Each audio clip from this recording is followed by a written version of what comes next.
नमस्कार। खूबसूरत से एक पल का किस्सा बन जाता है, खूबसूरत से एक पल का किस्सा बन जाता है, जाने कब कौन ज़िंदगी का हिस्सा बन जाता है, जाने कब कौन ज़िंदगी का हिस्सा बन जाता है। कुछ ख़ास लोग मिलते हैं इस ज़िंदगी में, कुछ ख़ास लोग मिलते हैं इस ज़िंदगी में, जिनसे कभी ना बिछड़ने वाला रिश्ता बन जाता है। नमस्कार, मैं doctor Neetu, doctor Priya Bhave Chittawar, reproductive medicine specialist Bansal hospital Bhopal में जो है उनके साथ में हूँ। हमारे यहाँ जो आज प्रोग्राम हम सुफल गर्भावस्था सुफल एक सपोर्ट ग्रुप जो हमने चालू किया है, जिसके संयोजक डॉक्टर प्रिया भावे चित्तावर मैम, जो कि रिप्रोडक्टिव मेडिसिन की स्पेशलिस्ट हैं बंसल हॉस्पिटल भोपाल में, और डॉक्टर शैलजा त्रिवेदी मैडम, जो कि अटल बिहारी वाजपेयी यूनिवर्सिटी में योगा की विशेषज्ञ हैं, जो हमारे साथ में जुड़ी हुई हैं इस प्रोग्राम के लिए। सालों से जब से हम कर रहे हैं तभी से जुड़ी हुई है। और मैं खुद डॉक्टर नीतू सिमैया इसकी संयोजक हूँ। हम अभी जो अपनी रूपरेखा रखेंगे आज की, वो इस प्रकार रहेगी कि सबसे पहले हम डॉक्टर जो श्रीमती तपन तोमर जी हैं, उनके वक्तव्य जो हैं वो हम पहले सुनेंगे। दूसरे नंबर पे हम अमिता मैडम जो हैं, जो हमारे यहाँ पे डाइटिशियन हैं, उनके बारे में, जो हमको उचित खान पान गर्भावस्था में कैसे रखना चाहिए, क्या हमारी शैली होनी चाहिए, खाने में क्या चीज़ें हमारे लिए अच्छी होती हैं, जो हमें ज़्यादा ध्यान रखना चाहिए। पता हमें सब कुछ होता है, पर हम हमारे सामने से ही सारी चीज़ों को ध्यान न रखते हुए और खान पान पे ध्यान न देते हुए अपनी जो स्थिति होती है उसको और ख़राब करते चलते हैं। वैसे ही गर्भावस्था में और प्रेगनेंसी में हमें अपना ध्यान ज़्यादा रखना चाहिए, और वो चीज़ें हम नहीं कर पाते हैं। उसी चीज़ों के लिए हमारा एक मार्गदर्शन रहेगा, जो कि हमारी मैडम हैं अमिता मैडम, खान पान को लेकर करेंगी। इसके बाद कपिला मैडम जो त्वचा का ध्यान कैसे रखना है इसके बारे में सारा कुछ बताएंगी। त्वचा इस टाइम में वैसे ही बहुत ज़्यादा अनहेल्दी हो जाती है, कहीं पर कुछ डॉट्स आ जाते हैं, कभी ऐसा लगता है कि पानी की कमी हो गई है। ये सारी चीज़ें कैसे रखना है मेंटेन, ये सारा कुछ हमें कपिला मैडम बताएंगी, जो कि डर्मेटोलॉजिस्ट हैं, त्वचा रोग विशेषज्ञ हैं। वो हमें ये सारी चीज़ें बताएंगी। इसके बाद डॉक्टर शैलजा मैडम जो हमारे पास योग की विशेषज्ञ हैं, वो सारी चीज़ें आपको इन सब चीज़ों से जुड़ी हुई और चीज़ें क्या करना चाहिए, ये सारी चीज़ें आपसे डिस्कस करेंगी। आप इसके बाद में जो भी आपके प्रश्न रहते हैं, जो भी आपकी समस्याएं रहती हैं, वो आप इसमें हमसे पूछ सकते हैं। इस नंबर पे आप हमसे समस्याओं का समाधान मांग सकते हैं, तो हम आगे आपको बता सकते हैं। वैसे भी जब प्रेगनेंसी आती है, कुछ महिलाएं तो ऐसी है जो बहुत मुश्किल के बाद गर्भवती होती हैं, तो उनके साथ तो बहुत सारे प्रश्न जुड़े होते हैं, उनके साथ, उनके परिवार वालों के साथ में बहुत सारी चीज़ें रहती हैं जो डॉक्टर से कुछ समय के संपर्क के साथ में नहीं हम डिस्कस कर पाते हैं। वो सारी चीज़ें हम इसमें डिस्कस कर सकते हैं। तो आप इससे जुड़िए और हमारी रूपरेखा के अनुसार 2 बजे से 4 बजे तक इस शैली को हम पूरा अटेंड करिए। थी इसमें हमारी श्रीमती तपन तोमर जी हैं, आकाशवाणी कलाकार, सामाजिक कार्यकर्ता एवं विभिन्न सामाजिक विषयों की चिंतक, विचारक एवं वक्ता, जो कि गर्भावस्था में कैसे सामंजस्य बनाकर रखे गर्भ संस्कार के ऊपर कुछ चीजें आपको बताएंगी। इंसान को हमेशा अपने मन से समर्पित होकर के जब कोई काम करना होता है, तो जब दिल से बात निकलती है तो वो लक्ष्य पर पहुंचती है, ऐसा मेरा मानना है। तो मैं जो भी काम करती हूँ वो मन से करती हूँ, दिल लगा करके करती हूँ, और शायद इसीलिए आप सभी के मन तक पहुंच जाती है जो मैं चाहती हूँ बात। देखिए, हमारे परिवारों में हम लोग 125 करोड़ भारतीयों में सभी धर्मों के लोग हम लोग मिलजुल करके रहते हैं, और हम सभी परिवारों में ये कहा जाता है, माँ जो है वो बच्चे की पहली पाठशाला है, पहली शिक्षक है। अब ये शिक्षा कहां से शुरू हुई? क्या हम इसको ऐसे माने कि बच्चे का जन्म हुआ, उसके बाद जब उसने ओम लिखवाया उससे, या अपने धर्मानुसार जो भी उसने पहले लिखवाया या सिखाया या पढ़ाया, वो पाठशाला है? देखिए, एक महत्वपूर्ण बात मैं कह करके अपनी बात समाप्त करूंगी। एक परिवार में 2 बेटियां, दीति, अदिति, उन दोनों बहनों का विवाह हुआ ऋषि कश्यप से। दोनों एक ही परिवार की बेटियां, स्वाभाविक है दोनों को एक से संस्कार मिले, एक सा खान पान मिला, एक सा व्यवहार मिला, एक सा रिश्ता मिला, माँ बाप दोनों खून वही, दोनों ऋषि कश्यप के यहां पत्नी बनकर आई। लेकिन दीति ने राक्षसों को जन्म दिया, अदिति ने देवताओं को जन्म दिया। ये कैसे है, कैसे हो सकता है जब पिता का भी एक ही बीज है और माए भी एक ही कुल से है, एक ही परिवार से है, एक ही सी शिक्षा लेकर के अपनी गृहस्थी में प्रवेश किया है। इसमें कुल टोटल विचार जाता है मां पर। दीति चिड़चिड़ी स्त्री थी, कपटी थी, षड्यंत्र करती थी, किसी के सुख में सुखी नहीं होती थी, किसी को दुख देकर उसको खुशी मिलती थी। और अदिति संतुष्ट नारी थी, अपने परिवार, अपने पति, अपने रिश्ते, अपने समाज को निभाने, अपने देश के प्रति समर्पण के भाव के साथ ऋषि कश्यप के साथ रहते हुए समाज हित के कामों में वो सदा जागृत रहती थी। इसलिए एक ही पति दोनों के होते हुए, एक ही बीज होते हुए भी जो अच्छा सोच रही थी, अच्छी कल्पनाएं करती थी, देश और समाज के लिए अच्छे सुख की कामना करती थी, उसने देवताओं को जन्म दिया। और जो कपट और छल के साथ रहती थी, उसने राक्षसों को जन्म दिया। इसलिए माँ क्या सोचती है, माँ क्या करती है, माँ कैसे रहती है, इन सभी बातों का बहुत ही महत्व है। हम किसको जन्म देना चाहते हैं, ये हमें स्वयं तय करना पड़ेगा। हमें चाहिए कि हम इन सभी बातों से ऊपर उठ करके समाज हित में, राष्ट्र हित में, राष्ट्र को एक अच्छा नागरिक देने के लिए, राष्ट्र को एक श्रेष्ठ संतति देने के प्रति समर्पित हो, ना कि व्यक्तिगत कि मेरा बच्चा आएगा और मेरे लिए ये करेगा। हमारे लिए तो करना ही है, लेकिन हमसे पहले राष्ट्र के लिए करना है, समाज के लिए करना है। जब ये भाव आप अपने मन में लाएंगे तो निश्चित ही आप एक श्रेष्ठ संतति को प्राप्त करेंगे, क्योंकि देश ही सर्वोपरि है, देश से बड़ा कुछ नहीं हो सकता। इन परिस्थितियों में जब हम गर्भावस्था को प्राप्त हो गए और हमारे मन में अगर ये भाव है या हमारे परिवार के द्वारा ये दबाव है कि हमें बेटा या बेटी को जन्म देना है, बेटी को जन्म नहीं देना है या बेटे को ही जन्म देना है, इन सभी बातों से ऊपर उठिए, अपने परिवार से बातचीत कीजिए। मैं अपने गर्भ का परीक्षण नहीं कराऊंगी, ये तय मैं स्वयं करूंगी। बेटी बेटे दोनों का स्वागत है, बेटी है तो कल है। जिस बच्चे को हमने जन्म दिया, या मैं हूं, मेरा पति है या मेरे रिश्ते हैं, जिन भी रिश्तों को प्रकृति ने जन्म दिया है, उस रिश्ते को जन्म देने में प्रथम भूमिका एक नारी की ही हुई है। इसलिए एक नारी को जन्म देना मेरे लिए सौभाग्य का विषय है।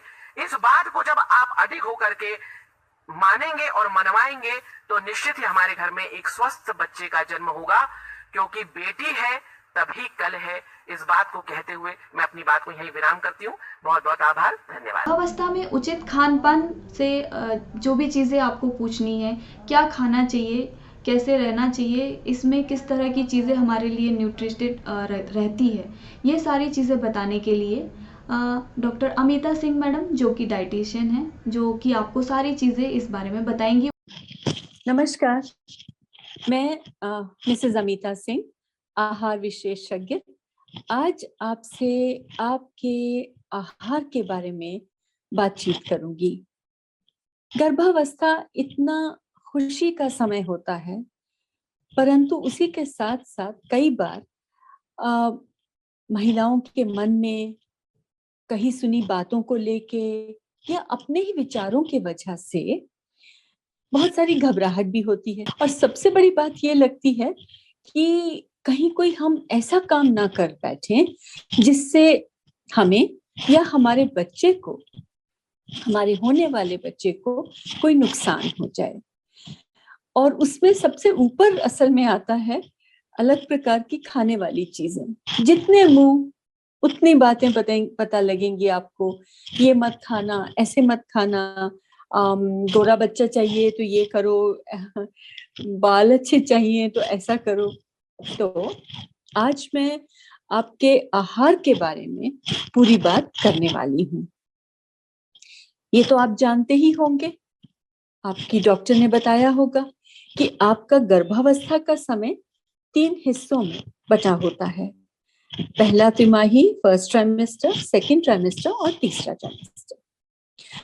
और अधिकतर महिलाओं को फर्स्ट ट्राइमेस्टर में थोड़ी दिक्कत आती है, कई महिलाओं को नहीं भी आती, परंतु काफी महिलाओं को आती है। किस तरह की दिक्कत आएगी? खाने को मन नहीं करेगा, किसी किसी चीज से जो बहुत पसंद थी वो बिल्कुल अच्छी नहीं लगने लगेगी, और फिर कोई चीजों को इतना ज्यादा खाने को दिल करेगा, जैसे मेरी एक दोस्त दिन में 12 केले ही खा जाया करती थी। तो इस तरह की सब बातें, और साथ में कभी कभी घबराहट, बेचैनी और मितली आना। तो ऐसे में क्या होता है कि बहुत सारी महिलाओं के दो इश्यूज आ जाते हैं। एक ये, उनको ये लगता है कि उनको तो बहुत खाना चाहिए और वो खा नहीं पा रही है, उस चीज से वो घबरा जाती हैं।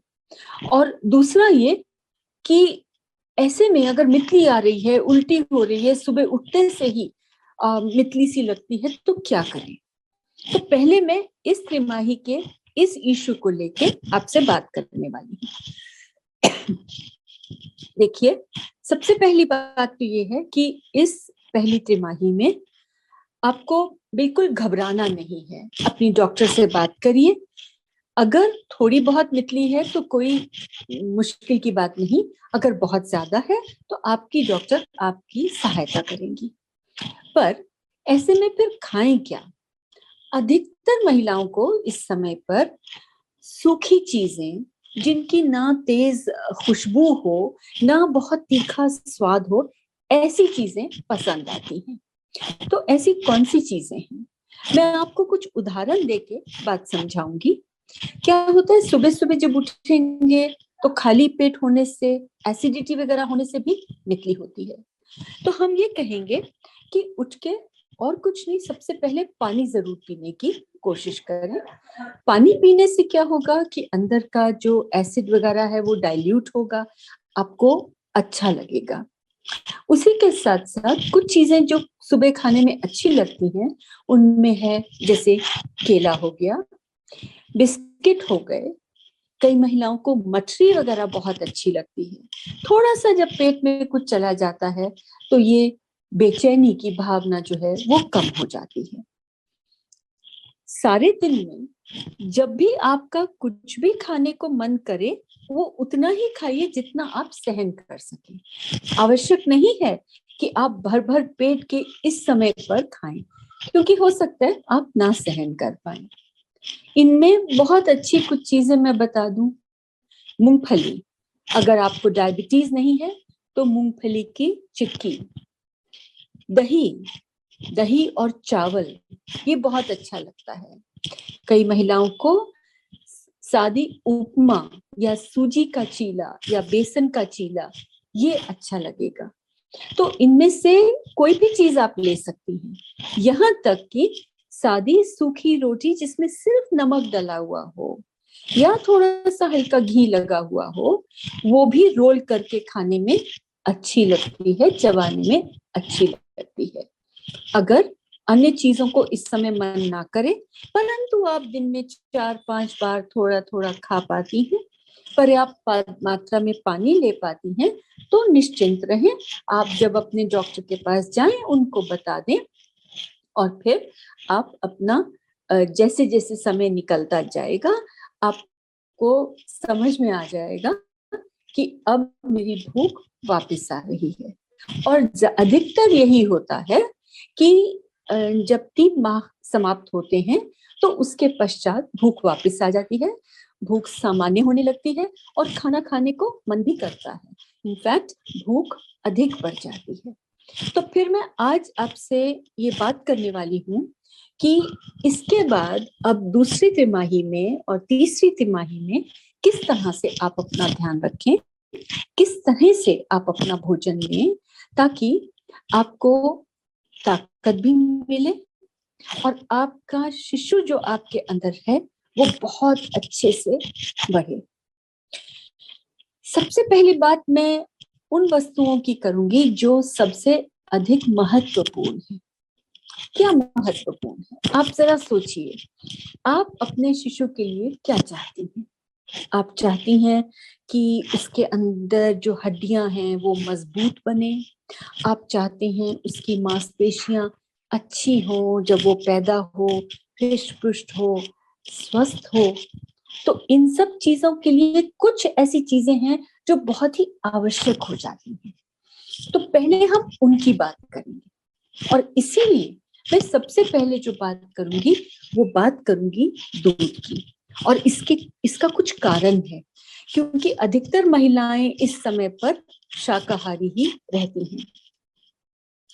कुछ तत्व हमें दूध से ऐसे मिलते हैं जो हमें अन्य दालों या सब्जियों आदि से नहीं मिल सकते, चाहे आप बादाम काजू खाइए, कुछ भी करिए। इसलिए मैं चाहूंगी कि हर महिला कोशिश करें कि आप अपने अंदर दिन में 2 से 3 बार एक एक कप, अगर ग्लास भर के ले लेती हैं तो 2 ग्लास भर के, अर्थात लगभग 400 ग्राम के करीब, और अगर कप भर के ही ले पाती हैं तो 2 से 3 बार आप दूध का उपयोग करें। मगर इसके पहले कि आप मुंह बनाएं और कहें कि इतनी बार दूध कैसे लें, मैं आपको बता दूं कि दूध को दूध के रूप में लेना आवश्यक नहीं है।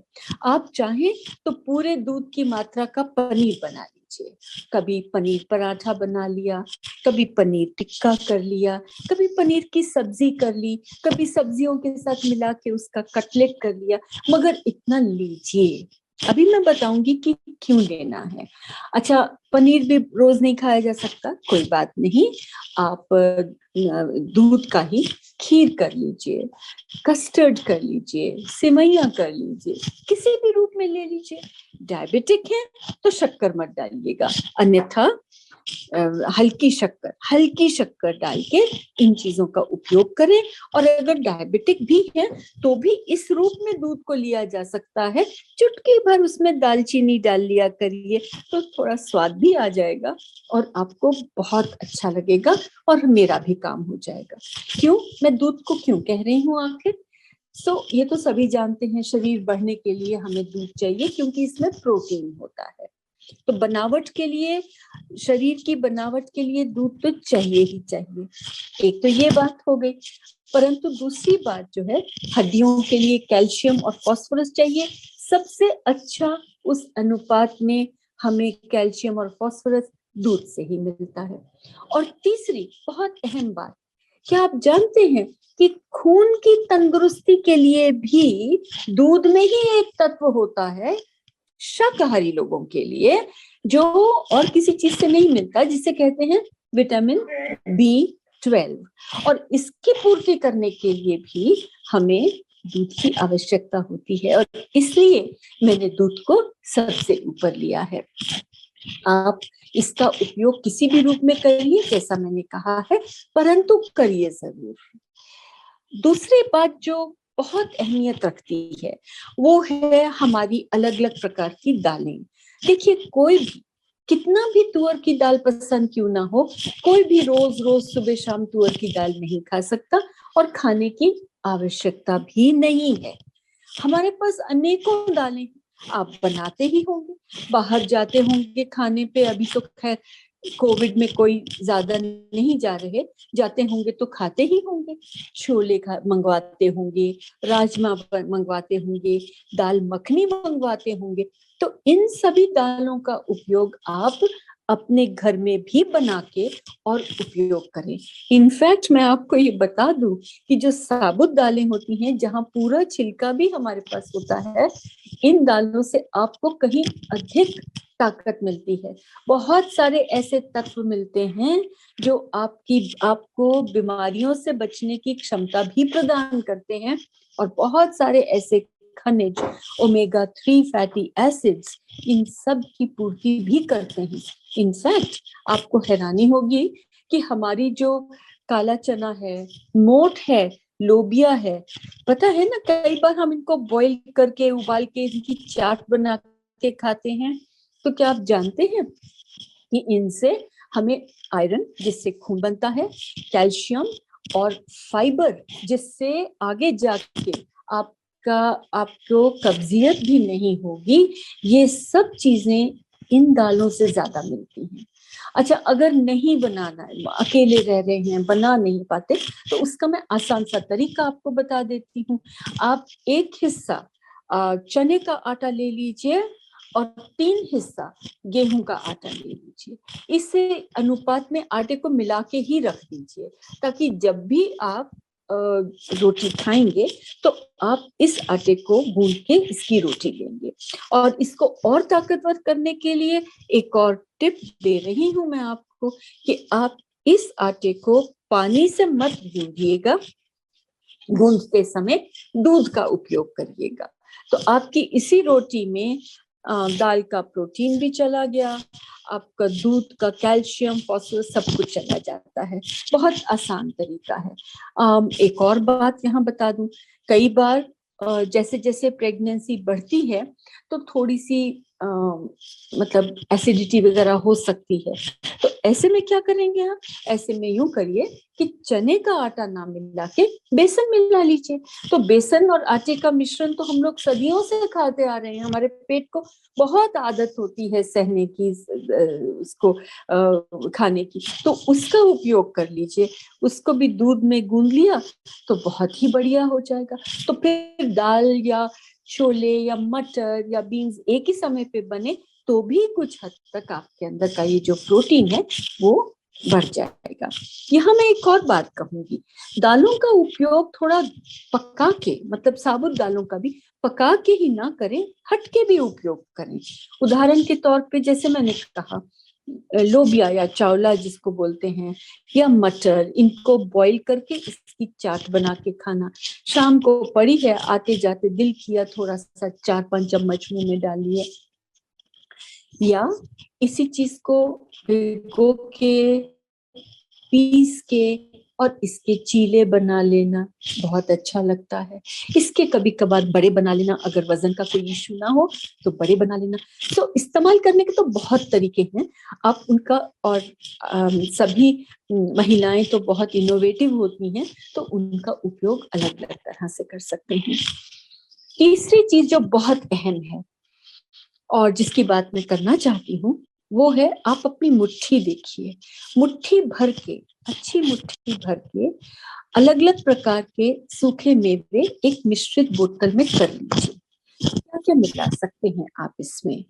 आप इसमें बादाम काजू तो है ही, पिस्ता भी है ही, और ये मौसम तो बहुत अच्छा है ये चीजें खाने को, मगर इसमें आप मूंगफली भी मिला सकते हैं, आप इसमें भुना चना भी मिला सकते हैं।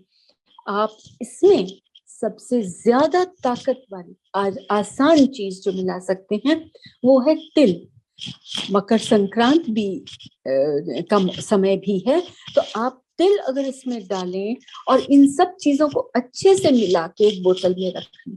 आपको थोड़ा काला नमक या नमक वगैरह डाल के इसको स्वादिष्ट करना है, शौक से करिए। सब चीज को भून के और खाना है, बिल्कुल जरूर करिए, कोई दिक्कत की बात नहीं है। डायबिटिक नहीं है, घर पे ही थोड़ा सा गुड़ पिघला के और उसमें इसको डाल के और इसकी चिक्की बना के रखनी है, कोई बात नहीं, जरूर करिए। आप चाहें तो आटा और चने का आटा दोनों को भूंज लीजिए, इसी के अंदर इन वस्तुओं को पीस के अच्छी मात्रा में पीस के और इसमें मिलाइए और घी के साथ लड्डू बना लीजिए। खाना खाने को मन नहीं किया या कम खाना खाया गया, कोई दिक्कत नहीं है, इसी लड्डू को एक लड्डू या 2 लड्डू ले लिए तो आपका काम हो गया, सब कुछ आपके अंदर चला जाता है। कितने रोचक तरीके हैं हमारे पास इन वस्तुओं का उपयोग करने के। तो ये जो 3 चीजें मैंने आपको बताई हैं बहुत अहमियत रखती हैं। कुछ हमारी बहनें जो नॉन वेज लेती होंगी, तो आप चाहें तो दाल की जगह पे 2 से 3 पीस मछली या चिकन या मटन के ले सकते हैं। ध्यान केवल इतना रखिएगा, केवल इतना कि आप उसको अच्छे से पकाएं, और बाहर का हो सके तो कृपया करके बिल्कुल ना लें, घर पे पकाएं और बहुत ही अच्छे से पूरा पका हुआ होना चाहिए, और बहुत दिनों तक रखा हुआ चाहे घर का भी हो मत लीजिएगा। तो आप एक समय की दाल की जगह पे ये चीजें ले सकते हैं, या नाश्ते में दूध और दलिया या दूध और पराठा या दही और पराठे की जगह अंडा और पराठा भी ले सकते हैं। तो आपके पास वैरायटी भी हो जाती है। तो ये तो बहुत ही अहम चीज हो गई, मतलब। परंतु फिर एक और समूह है जिसका मैं चाहूंगी आप लोग भरपूर उपयोग करें, खासकर इस मौसम में। मतलब बहुत लकी हो आप लोग कि आप इस वक्त पे प्रेग्नेंट हो। देखो ना जरा, सब्जी की दुकान पे जाते होगे, क्या हरियाली नजर आती है। आज मैंने सोया के पत्तों के पराठे खाए थे, इतना मजा आ गया। उसमें हल्की सी हरी मिर्च डाली हुई थी और दही के साथ मेरा लंच वही था आज। इतने स्वादिष्ट लगे मेरे को कि थोड़ा अधिक ही खाया गया। आप पालक देखिए, साग, सरसों का साग देखिए, बथुआ देखिए, भरमार है जी। कोशिश करें, कोशिश करें कि जब तक ये ताजी सीजनल आ रही है हरी भाजी, रोज रोज एक बार तो ये भाजी किसी ना किसी रूप में तो खानी ही है। चाहे अपने आटे में मिला लीजिए, कभी पूरी कभी पराठा तल लीजिए। वेट का इश्यू है तो रोटी भी उसकी बड़ी स्वादिष्ट लगती है। चाहे चटनी बना लीजिए, चाहे सब्जी बनाइए, मतलब किसी भी रूप में उपयोग जरूर से जरूर करिए। ये प्रण ले लीजिए। मैं क्यों कह रही हूँ इसलिए कह रही हूँ क्योंकि हरी भाजी जो है ना, ये एक किस्म से कैप्सूल है आपके लिए सूक्ष्म पोषक तत्वों का।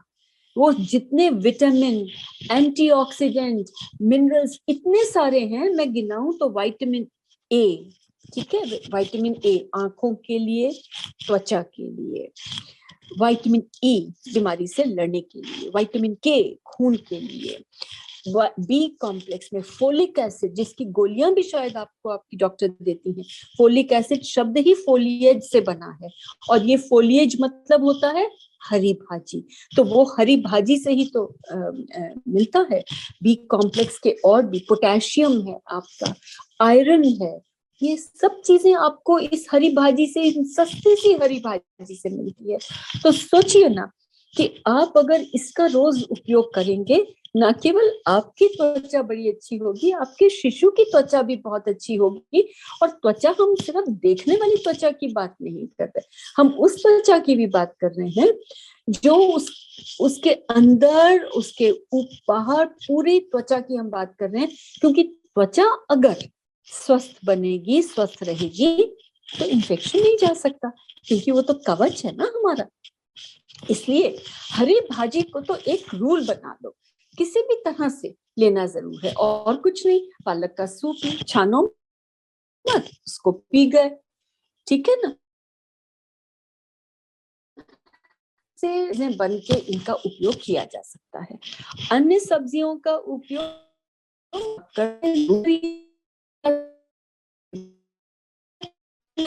बता दूं, उदाहरण के तौर पे गाजर इस वक्त भरमार है, जरूर लीजिए। चुकंदर खून बनाने के लिए नहीं, उसमें भी फोलिक एसिड होता है, इनडायरेक्टली वो खून के लिए जरूरी होता है। उसको हल्का सा बॉईल करके तो भी खाया जा सकता है सलाद के रूप में। मैंने तो उसकी सब्जी खाई है थोड़े से ये राई के छौंक के साथ, कतरा हुआ, बिल्कुल कतरा हुआ, कद्दूकस किया हुआ चुकंदर की सब्जी इतनी स्वादिष्ट थी, मैं विश्वास नहीं कर सकती। और फिर रंग तो सब हम जानते ही हैं। इसी प्रकार से जो हरी प्याज है, हरी लहसुन है, ये जो ये लौकी वगैरह जो इस मौसम में आती है, शिमला मिर्च है, इनका बहुत रोल है, इसलिए जरूर लीजिए। हाँ, अदरक लहसुन को खाने में जरूर जोड़िएगा। इस समय कोविड का समय है, आपको हर तरफ से ये सहायक होगा और मदद करेगा। फलों में जहां तक बात है, कृपया करके अपने आप को सेब पे मत अटकाइए, बिल्कुल भी मत अटकाइए। सेब का रोल हमारे भारतीय परिवेश में बहुत कम है, क्योंकि हम खड़ी दालें वगैरह अगर खाते हैं तो वहीं से हमें रेशा और बहुत सारी चीजें मिलती हैं। तो सेब हमें इतना महंगा रेशा के लिए, फाइबर के लिए लेने की जरूरत नहीं होती। आप अमरूद लीजिए, आपके पास केला है, कीनू, संतरा, अभी अंगूर शुरू हो ही चुके हैं एक किस्म से। तो इस प्रकार से जितने फल मौसम के हैं, चीकू वगैरह लीजिए। दिन में 2 फल अवश्य लीजिए, 2 फल जरूर जो मौसम का है। बाहर के महंगे फल लेने की, विश्वास करिए, बिल्कुल भी आवश्यकता नहीं है। आपने अगर अमरूद खाया, 3 संतरों के बराबर आपके अंदर विटामिन सी जाता है। अब आप सोच लीजिए कि संतरे का सौदा फायदेमंद है या कि अमरूद का। तो और कितना साइज में बोल रही हूँ, सिर्फ 100 ग्राम अमरूद की मैं बात कर रही हूँ, इसलिए खूब अच्छे से लीजिए। अच्छा, आंवले का भी यही मौसम है, विटामिन सी। तो मैं ये विटामिन सी की क्यों इतनी बात कर रही हूँ, बहुत सीधी सी बात है।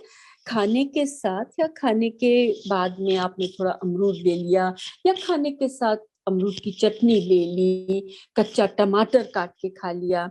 अगर गैस्ट्राइटिस नहीं हो रहा तो हरी मिर्च भी खाने के साथ ले ली, तो क्या है इन सब में, और या फिर आंवले का अचार या आंवले का मुरब्बा और ये चीजें ले ली, तो आपके अंदर विटामिन सी बहुत अच्छा जाएगा। और विटामिन सी जब खाने के साथ लिया जाता है तो वो खाने का जो आयरन है उसे अवशोषित करने में बहुत सहायक होता है।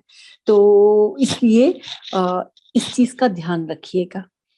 पर क्योंकि मैं आयरन एब्जॉर्प्शन की बात कर रही हूँ, अर्थात खून की कमी से बचाने की बात कर रही हूँ, तो मैं यहीं पे एक बात बहुत आवश्यक बोलना चाहती हूँ। इनफैक्ट 2 बातें कहना चाहती हूँ। एक बात तो ये है कि कृपया करके आप जब खाना खाएं तो उसके 1.5 से 2 घंटे के बाद तक चाय, कॉफी या कोला वगैरह बिल्कुल नहीं लेंगे। अगर आपने लिया तो खाने का आयरन, कैल्शियम सब जो है ना शरीर उपयोग नहीं कर पाएगा। दूसरी बात, अगर आपको कैल्शियम की गोली भी मिल रही है और आयरन की भी मिल रही है तो दोनों को आप अलग अलग लेंगे, एक साथ नहीं लेंगे, नहीं तो दोनों का ही शरीर उपयोग नहीं कर पाता है। अब लास्ट में एक किस्म से बात आती है कुछ चीजों की जो ऊर्जा देते हैं। उसमें आते हैं हमारे घी, तेल और अनाज, रोटी, चावल, ये सब चीजें। इसके बारे में आपको समझना बहुत जरूरी है। घी और तेल आवश्यक हैं। मैं कुछ ऐसी महिलाओं को जानती हूँ जिन्होंने ये कोशिश में कि उनका वजन ज्यादा ना बढ़े, घी तेल नहीं खाया। कृपया करके ऐसा मत करिएगा, क्योंकि घी और तेल, हमारा जो मस्तिष्क है वो 70% वसा का बना है, फैट का बना है। आप नहीं लेंगे, आपको खुद को भी डिप्रेशन, इरिटेशन होगा। और जो त्वचा के लिए विटामिन ए की मैं बात कर रही हूँ, ये वसा में घुलनशील विटामिन होता है। द रिजल्ट इज कि अगर आप फैट नहीं लेंगे तो आपकी त्वचा भी बहुत रूखी सूखी, कटी छटी हो सकती है, ड्राई हो सकती है। इसलिए ये गलती मत करिएगा। 1 से 2 चम्मच घी बिना पकाए, मतलब रोटी पे डाल के, दाल पे डाल के, इस तरह से जरूर लीजिए। और खाना बनाने के लिए जो तेल है, मूंगफली का तेल है, सरसों का तेल है, जो भी तेल आप उपयोग करते हैं, मतलब यह है कि एक ही तेल जैसे सनफ्लावर तेल उपयोग मत करते रहिएगा, ये गलत हो जाता है। वो जनरली 4 से 5 चम्मच तक पर्याप्त हो जाता है। वजन बहुत अधिक बढ़ने का अंदेशा है तो फिर मैं कहूंगी घी 1 चम्मच और 3 से 4 छोटे चम्मच तक का तेल खाना बनाने के लिए उपयोग किया जाए। अब आती है बारी बहुत ही आवश्यक चीज की मैं बात करने वाली हूँ, वो है हमारा अनाज। अभी तक हमने दूध की, दालों की और नट्स की बात की, प्रोटीन के लिए, विटामिन मिनरल्स के लिए हमने फलों और सब्जियों की बात की। तो अब मैं बात करूंगी अनाज की। देखिए, अनाज का मुख्य काम है हमें ऊर्जा देना, एनर्जी देना। और इस समय आपकी एनर्जी की आवश्यकता बहुत बढ़ जाती है। ओके, तो बढ़ जाती है तो इसीलिए हमें अनाज थोड़ा अधिक लेना पड़ता है। पर आजकल हम क्या कर रहे हैं, हम ज्यादातर, और आपसे डॉक्टर साहब ने भी पूछा होगा या देखा होगा और नोट किया होगा कि प्रेगनेंसी के पहले आपका कितना वजन था। अगर आप पहले से ही थोड़ा वजन ज्यादा है या मोटापे की तरफ है, तो हम अनाज की मात्रा थोड़ी कंट्रोल देंगे आपको। बहुत अधिक मात्रा हम आपको, जैसे पहले कहते थे ना दुगना दुगना खा लो, वो हम नहीं कहेंगे आपसे। तो वो चीज एक्चुअली आपकी डॉक्टर या वो आपको अगर डाइटिशियन को रेफर करती है तो वो कैलकुलेट करके आपको देंगे। पर अगर सामान्य है तो भरपूर मात्रा में आप रोटी, चावल, उपमा, पोहा, मक्के का आटा, बाजरे का आटा, ज्वार का आटा जरूर खाएं। और ये मौसम है ज्वार, बाजरा, मक्के का आटा खाने का। मैं क्यों कह रही हूँ, क्योंकि इनफैक्ट आपको ये पता होना चाहिए कि हमारे पूर्वज शायद ये जानते थे कि ज्वार, बाजरा, मक्का में बहुत अधिक मात्रा में खनिज होते हैं जो शरीर की बनावट के लिए बड़े आवश्यक होते हैं। ये चीज गेहूं में उतनी नहीं, कुछ चीजें गेहूं में उतनी नहीं होती जितनी इसमें होती हैं, जितनी ज्वार, बाजरा और मक्का में होती है।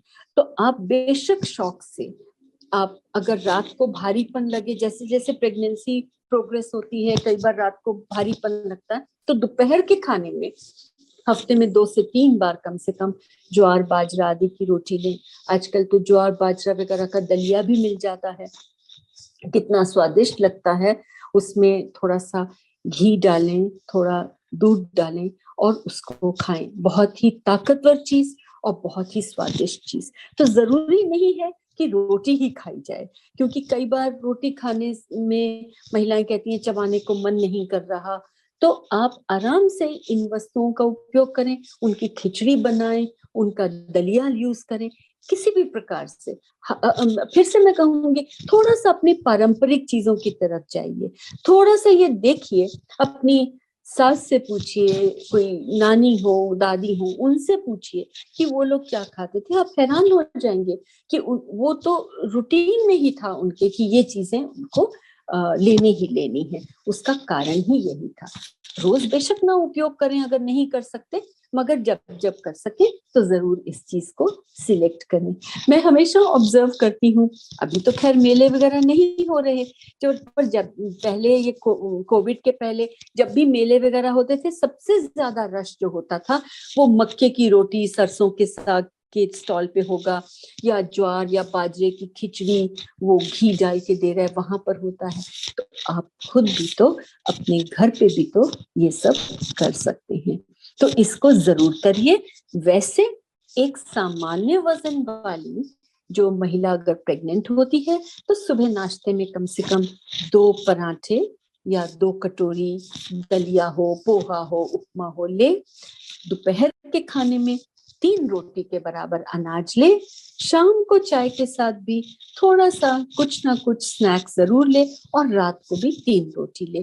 तो ये उसके लिए पर्याप्त होगा। पर अगर कोई कम वजन की है तो हम अलग तरीके अपनाएंगे, थोड़ा वजन बढ़ाने के लिए भी और स्वस्थ रखने के लिए भी। और अगर ज्यादा वजन है तो ये फिर डिपेंड, प्रोफेशनल हेल्प लेनी चाहिए।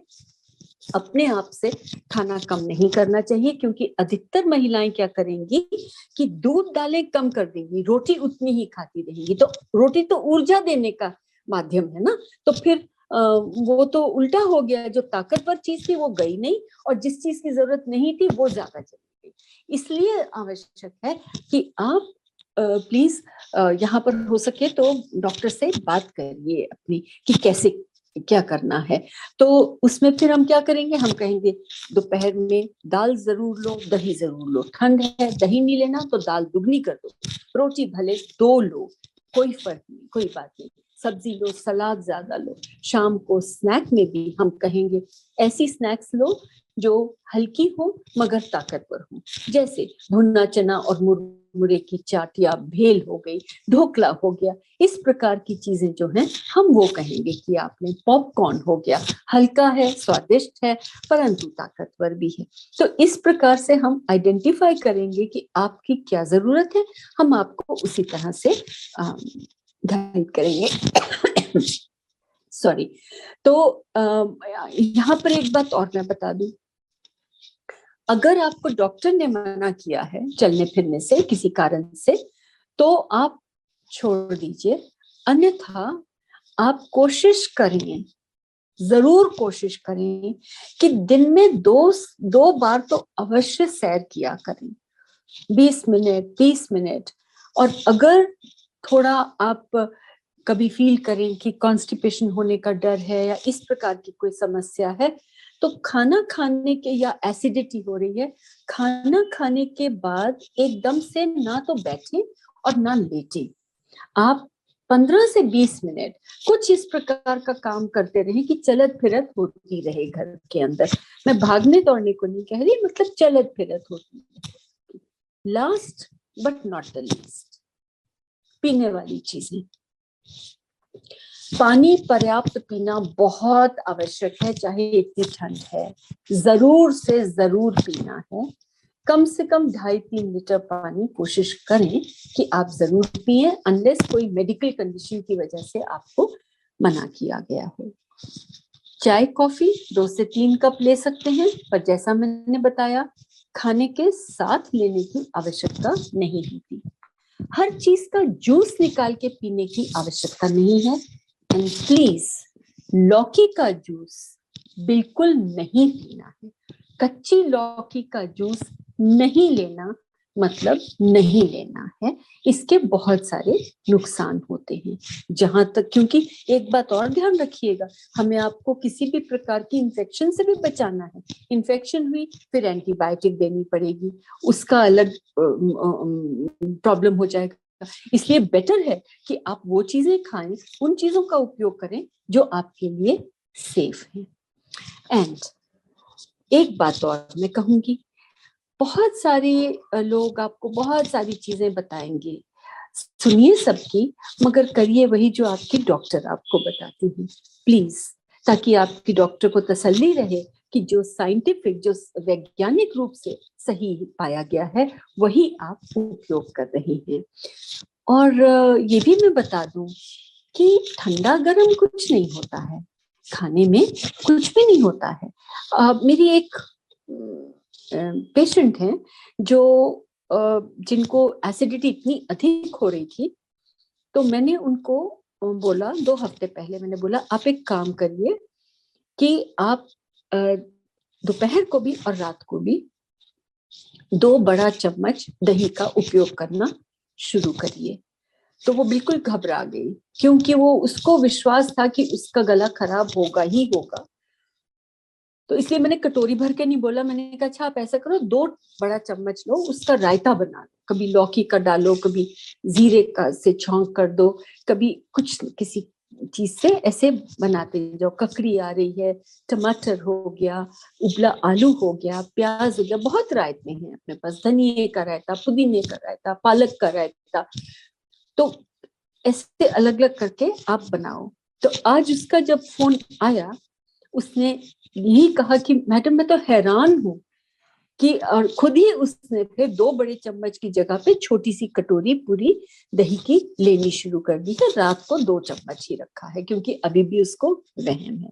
और सच्चाई ये नहीं है, कोई भी चीज खाने में ठंडी या गर्म नहीं होती।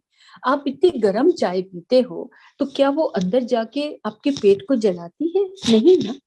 तो ये जो तासीर की भी बात कहते हैं, देखिए हर चीज जो खाई जाएगी वो चबाई जाएगी, अंदर जाके वो फिर से मिक्सी की तरह से पेट में मिक्स होएगी, फिर वो टूटेगी, अपने सरल घटकों में आएगी, और तब शरीर उसका उपयोग करेगा, उसको पचा के उसका उपयोग करेगा।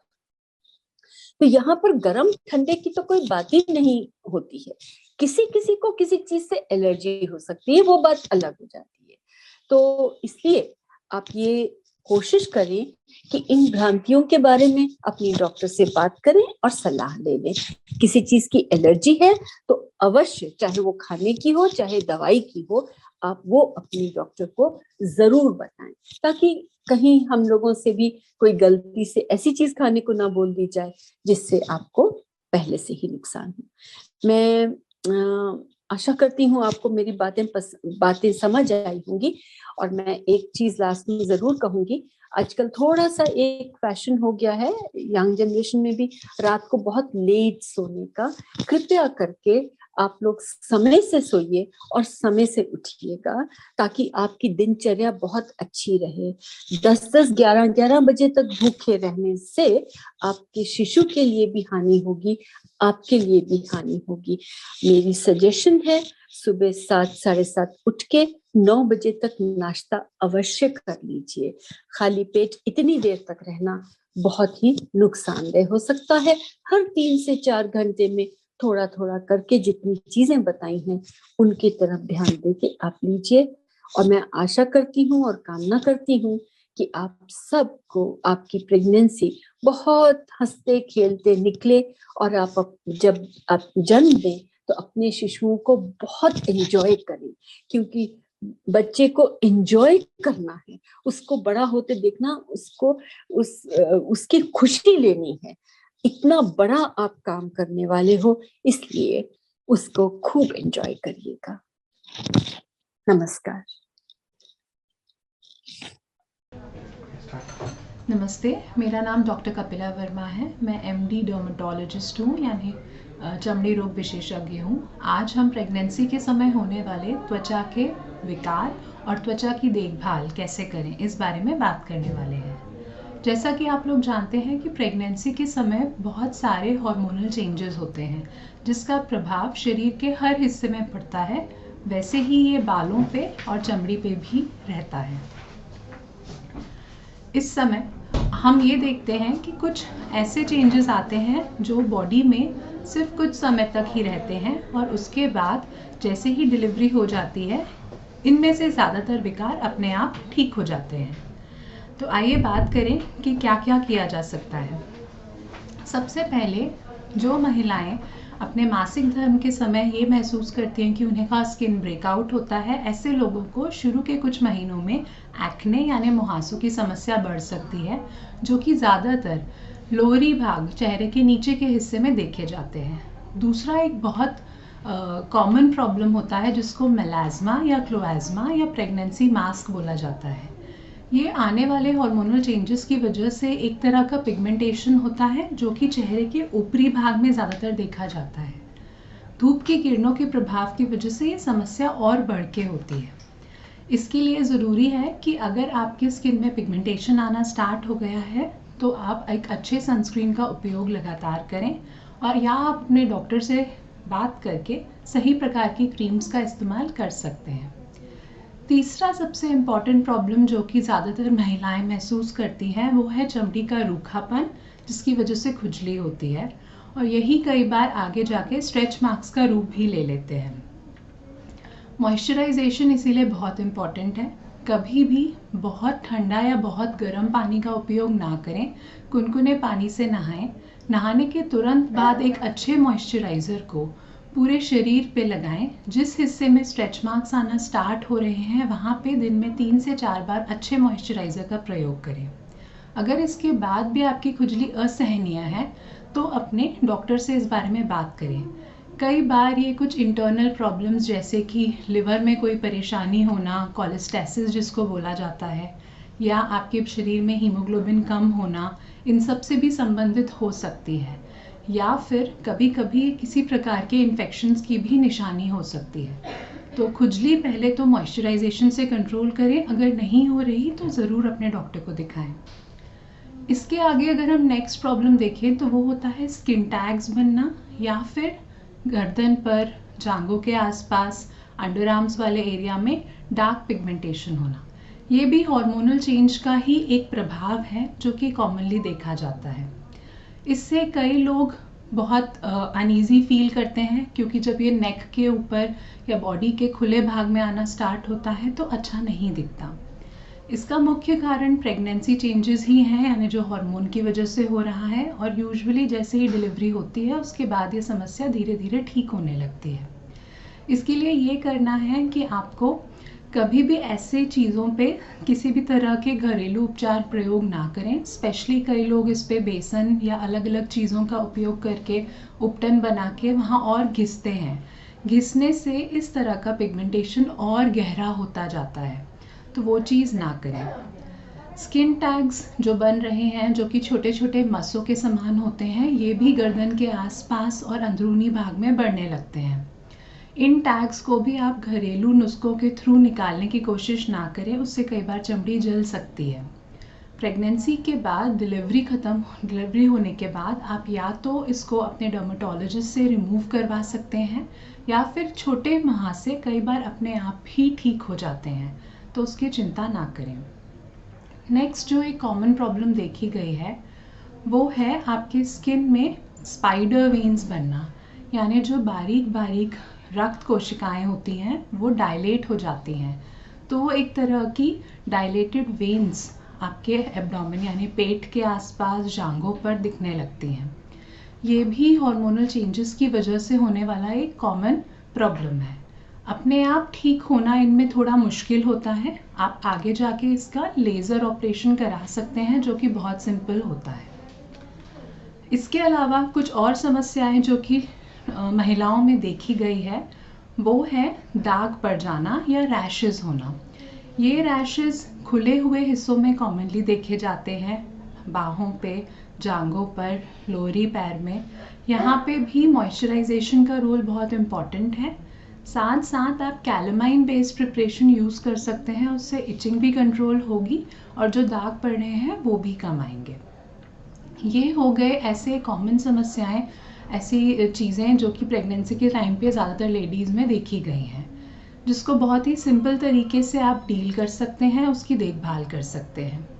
अब आते हैं शुरू से आप क्या चीज़ों का ध्यान रखें। एक, आपको साफ़ सफाई का बहुत ध्यान रखना है। दिन में 1 से 2 बार अवश्य नहाएं। हर बार धुला तौलिया ही इस्तेमाल करें, कभी भी गीला पुराना तौलिया इस्तेमाल ना करें, उससे फंगल इन्फेक्शन के चांसेस बढ़ते हैं।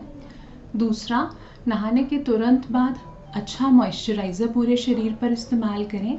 सनस्क्रीन बहुत इम्पॉर्टेंट है। हम as a dermatologist physical sunscreen को ज़्यादा प्रमोट करते हैं ड्यूरिंग द प्रेगनेंसी। तीसरी चीज़ है, आपको खाने पीने में बहुत पौष्टिक आहार लेना है। वो प्रेगनेंसी के लिए तो ज़रूरी है ही, साथ में आपकी चमड़ी और बालों के लिए भी ज़रूरी है। विटामिन ए, विटामिन सी, सारे हरी सब्जियाँ, ये सब आपके त्वचा को अंदर से ताकत देती हैं, जिससे ये बाहरी हर प्रकार के इन्फेक्शन और एलर्जी से लड़ सकें। इसके अलावा जैसा मैं पहले मेंशन कर चुकी हूँ कि आपको कभी भी बहुत ठंडा या बहुत गर्म पानी का इस्तेमाल नहीं करना। ये चमड़ी को और रूखा करता है, जिससे कई बार खुजली बढ़ सकती है। स्ट्रेच मार्क्स पर कभी भी किसी भी तेज़ ओवर द काउंटर ट्यूब का इस्तेमाल ना करें।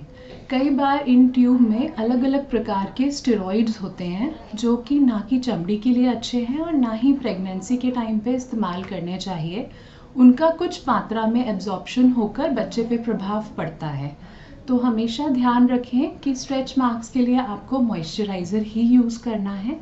किसी के सुझाव पर या बाहर मार्केट से खुद से लेके ट्यूब का इस्तेमाल ना करें।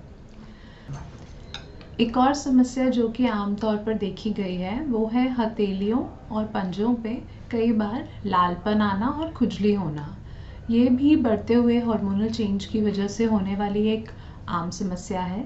इसमें आप ये कर सकते हैं कि हर बार हाथ धोने के बाद एक अच्छे मॉइस्चराइज़र का प्रयोग करें और कभी भी बहुत ठंडे या बहुत गर्म टेम्परेचर में अपने हाथ को एक्सपोज ना करें। स्ट्रेच मार्क के बारे में अगर हम और बात करें तो ये चीज़ देखी गई है कि शरीर के वो हिस्से जहाँ पे वज़न गेन किया जाता है, वेट गेन होता है, जैसे ज़्यादातर आमतौर पर पेट के आसपास, कई बार जांघों के वाले हिस्से में, आर्म्स में और इवन ब्रेस्ट पर चमड़ी खिंचने की वजह से वहाँ पर ये एक प्रकार के लीनियर मार्क्स प्रोड्यूस होते हैं। स्ट्रेच मार्क्स का सबसे अच्छा बचाव का तरीका है कि जैसे ही शुरुआती दिनों में आपको स्ट्रेच मार्क्स आना स्टार्ट हों, आप वहाँ पे अच्छी मात्रा में मॉइस्चराइज़र का उपयोग दिन में 3 से 4 बार करें। शुरुआत में जब स्ट्रेच मार्क्स लाल कलर के होते हैं तब इन्हें आसानी से कम किया जा सकता है। एक बार जब ये सफ़ेद हो जाते हैं, जिसको हम स्ट्राया बोलते हैं, तब इस समय ये इस प्रकार से बन चुके होते हैं कि इसमें अब क्रीम्स वर्क नहीं करती हैं। ऐसे में डिलीवरी के कुछ समय के बाद कुछ अलग अलग प्रकार के प्रोसीजर्स हैं जो करके स्ट्रेच मार्क्स को काफ़ी हद तक कम किया जा सकता है, जिसमें हम माइक्रो नीडलिंग कर सकते हैं, कुछ लेज़र्स यूज़ कर सकते हैं, लेकिन ये बाद में किया जाता है। शुरुआती दिनों में आप सिर्फ अच्छी मात्रा में मॉइस्चराइज़र यूज़ करके इसका ट्रीटमेंट कर सकते हैं। जब हम मेलाज़्मा के बारे में बात कर रहे थे, जिसको मास्क ऑफ प्रेगनेंसी या क्लोएज़्मा बोला जाता है, यहाँ पर भी देखा गया है कि अगर कोई महिला नियमित रूप से सनस्क्रीन का प्रयोग करती है, सनस्क्रीन की मात्रा ज़रूरी है कि आप किस मात्रा में इस्तेमाल कर रहे हैं और कितनी बार लगा रहे हैं। तो कम से कम 2 फिंगर टिप सनस्क्रीन एक बार में उपयोग करनी चाहिए। इसको पूरे चेहरे, इवन गर्दन और शरीर के बाकी खुले हिस्से में लगाना चाहिए, जिससे पिगमेंटेशन कम हो। और साथ में इस चीज़ का ध्यान रखना चाहिए कि हर 3 से 4 घंटे बाद सनस्क्रीन का रीएप्लिकेशन यानी दोबारा लगाना चाहिए। अगर आप इन चीज़ों का ध्यान रखेंगे तो जो मेलाज़्मा बन रहा है वो उतना गहरा नहीं होगा और प्रेगनेंसी के कुछ समय बाद जैसे ही हार्मोन चेंज होंगे वो 70 to 80% हट जाएगा। इसीलिए सनस्क्रीन बहुत महत्वपूर्ण है। फिज़िकल सनस्क्रीन्स हम ज़्यादा रिकमेंड करते हैं ड्यूरिंग द प्रेगनेंसी, क्योंकि इसका प्रभाव आप पे और आपके बच्चे पे नहीं पड़ता। ये बच्चों को भी शुरुआती दिनों से यूज़ किया जा सकता है, उनके चमड़ी के कांटेक्ट में आने से इसका कोई रिएक्शन नहीं होता। अब इस बारे में बात करते हैं कि अगर आपको रैशेज़ आ रहे हैं तो उसके लिए क्या करना है। स्किन रैश अलग अलग प्रकार के होते हैं। ये कुछ फिजियोलॉजिकल यानी अपने आप आकर अपने आप ठीक होने वाले रैशेज़ होते हैं। कई बार कुछ पैथोलॉजिकल रैश होते हैं जो कि अंदरूनी बीमारी का संकेत देते हैं। तो इस चीज़ को समझना बहुत ज़रूरी है कि किस समय पे अब आपको आपके डॉक्टर से आने वाले स्किन रैशेज़ यानी कि चकत्तों के बारे में डिस्कस करना है। अगर आप ऐसा महसूस करें कि ये लाल कलर के रिंग आपके शरीर पे एकदम से बढ़ रहे हैं, जिसकी वजह से बहुत खुजली हो रही है, इनकी स्प्रेड इतनी ज़्यादा है कि आप उससे डिस्टर्ब्ड फील कर रहे हैं, तो बिल्कुल लेट ना करें और तुरंत अपने डॉक्टर से इस बारे में बात करें। जैसा कि हम जानते हैं, कई बार रैशेज़ कुछ बीमारियों के इंडिकेटर होते हैं। ये होने वाले इंटरनल कोई ड्रग रिएक्शन या कोई ऑटो इम्यून प्रॉब्लम या कई बार आपके शरीर में होने वाली अंदरूनी एलर्जी का भी इंडिकेटर हो सकता है। तो ऐसे में क्या टेस्ट ज़रूरी हैं, क्या दवाइयाँ प्रेगनेंसी के टाइम पे सेफ़ हैं, ये आप अपने डॉक्टर से डिस्कस करके ले सकते हैं। एक और कॉमन समस्या जो देखी गई है वो है पफीनेस या फिर स्वेलिंग।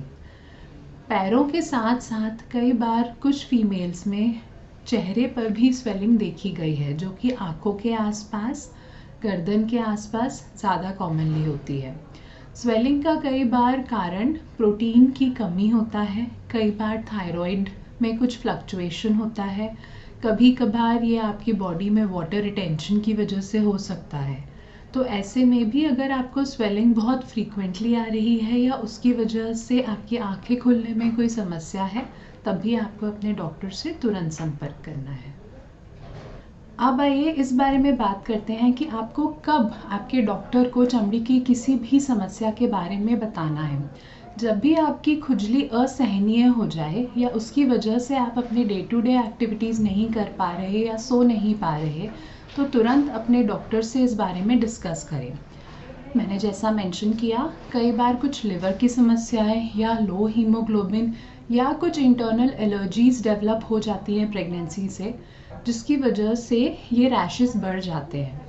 इन रैशेस को कंट्रोल करने के लिए फिर हमें कुछ खाने की और लगाने की स्पेसिफिक दवाइयाँ देनी पड़ती हैं। तो आपको जब भी ऐसा लगे कि खुजली एक लिमिट से ज़्यादा हो रही है, लेट ना करें, अपने डॉक्टर को दिखाएं। जब आपको झाइयाँ बनना शुरू हो रही हैं, तो सनस्क्रीन के साथ साथ कौन सी क्रीम सेफ़ है लगाने के लिए, इस बारे में भी आप अपने डर्मेटोलॉजिस्ट से बात कर सकते हैं और उनको स्टार्टिंग से लगाने से कभी भी झाइयाँ गहरी नहीं होंगी और जल्दी ठीक हो जाएंगी। तीसरा, आपको अपने डॉक्टर को दिखाना है अगर आपको ऐसा महसूस हो रहा है कि छोटे छोटे फफोले शरीर पे आ रहे हैं। ये कई बार प्रेगनेंसी में बनने वाली कुछ ऑटो एंटीबॉडीज़ की वजह से होने वाला एक रिएक्शन है। ऐसे में भी शुरुआत में ही अपने डॉक्टर को दिखाएंगे। तीसरा, कई बार कुछ ऐसे इन्फेक्शन होते हैं जो हमारे घर में बाकी सदस्यों को होते हैं, लेकिन क्योंकि आपको प्रेगनेंसी है, आपकी इम्यूनिटी थोड़ी सी ऑल्टर्ड है, तो वो इन्फेक्शन आपके शरीर में ज़्यादा बड़े रूप में दिखते हैं। इसमें स्केबीज़ हो सकता है, या फंगल इन्फेक्शन हो सकता है, या किसी और तरह का बग बाइट हो सकता है। तो इस टाइम पर ध्यान रखें कि अगर परिवार के किसी भी सदस्य को खुजली है तो आप तुरंत अपने डॉक्टर को दिखा के घर वालों के साथ साथ अपना भी इलाज करें। टेक होम मैसेज मैं आज यही देना चाहूँगी कि प्रेगनेंसी में त्वचा की देखभाल अगर शुरू से की जाए और सही तरीके से देखा जाए तो कोई भी समस्या बहुत आसानी से कंट्रोल की जा सकती है। डिलीवरी के तुरंत बाद ज़्यादातर पिगमेंटेशन या झाइयाँ या होने वाला किसी भी प्रकार के मार्क्स इजीली हट जाते हैं, उनमें चिंता की कोई बात नहीं है। तीसरी चीज़, आपको कभी भी अपने मन से या अपने आसपास के लोगों के सुझाव से कोई भी ऐसी ट्यूब का इस्तेमाल नहीं करना जो आपकी चमड़ी या आपके बच्चे के ऊपर प्रभाव डाल सके। हमेशा अपने डॉक्टर से डिस्कस करके ही खाने या लगाने वाली दवाइयों का उपयोग करें। Thank you. नमस्कार, मैं डॉक्टर शैलजा त्रिवेदी गर्भ संस्कार के सफल ग्रुप में आप सभी का स्वागत नंदन अभिनंदन करती हूँ। गर्भ संस्कार भारतीय संस्कृति में मानव देह के सृजन से विसर्जन तक 16 संस्कारों का महत्व रहा है। गर्भ शिक्षा गर्भ संस्कार के माध्यम से श्रेष्ठ तेजस्वी संतति का निर्माण करना है। हमारे ऋषि मुनियों ने जगत को गर्भ विज्ञान का परिचय दिया। यह सुप्रयोजन शास्त्र है जो सृष्टि को आगे बढ़ाने का महत्वपूर्ण कार्य करता है। उन्होंने बताया कि माँ जैसी चाहे वैसी संतान पैदा कर सकती है। एक बहुत अच्छा उदाहरण हमारे ग्रंथों में मिलता है, जैसे कि अभिमन्यु ने गर्भ में ही चक्रव्यूह को तोड़ने की कला सीख ली थी। गर्भावस्था ही संस्कार देने का एक उत्तम समय होता है। इसीलिए गर्भ संस्कार के इन 9 माह को उत्तम पाठशाला माना गया है। मैं तहे दिल से सभी का धन्यवाद करना चाहूँगी। तपन तोमर मैडम जो इन्होंने अपने बिजी शेड्यूल से अपना समय निकाल करके हम लोगों के लिए दिया। हमारे यहाँ जो डाइटिशियन मैडम है अमिता मैडम, इन्होंने अपना इतना समय दिया, हमेशा हमारे साथ में जुड़ी हुई हैं इस ग्रुप से और हमें इतना सारी चीज़ें खान पान के बारे में बता रही हैं। हम इन्हीं चीज़ों को अच्छे से अपनी लाइफ में ढालें और इन सब चीज़ों को हम अपनी लाइफ में ले करके और आगे बढ़ें। इसके बाद में मैं धन्यवाद करना चाहूँगी कपिला मैडम का। उन्होंने भी पूरा जो त्वचा से रिलेटेड जितनी भी चीज़ें हैं हमको जो समझ में आनी चाहिए, जो पता नहीं रहती हैं कई बार, और कई बार पता होने के बाद भी हमें सारी चीज़ें क्या मिथ्या है और क्या सही है हमें पता नहीं होता है, तो इन सब चीज़ों के लिए गाइड किया। इन सभी का जो इतना बिजी शेड्यूल था उसमें उन्होंने अपना समय निकाला और हम सभी को दिया, जिसमें शैलजा मैम का तो मैं तहे दिल से हमेशा ही धन्यवाद करना चाहूँगी, आभार व्यक्त करना चाहूँगी कि उनसे जब भी कहा है उन्होंने अपना पूरा समय हमारे लिए दिया है। तो मैं तहे दिल से इन सब का आभार प्रकट करना चाहूँगी। और सारे जो भी हमारे पेशेंट्स बोलना चाहिए या गर्भवती महिलाएं बोलना चाहिए और उनके परिवार वाले जो इतना अपना समय निकाल कर हमारे इस प्रोग्राम को देख रहे हैं और इनसे सारी चीज़ें सीख रहे हैं और अपने लिए आगे चीज़ में अपनी जीवन शैली में ला रहे हैं, उन सभी का धन्यवाद और आभार करना चाहूँगी। और आप सभी लोग इस ग्रुप से हमारे जुड़े रहिए और आगे हमारे साथ में बने रहिए। जो भी आपके अगर समस्याएं हैं तो आप मेरे ही नंबर पर आगे बात करिए और समस्याओं का समाधान लीजिए। धन्यवाद।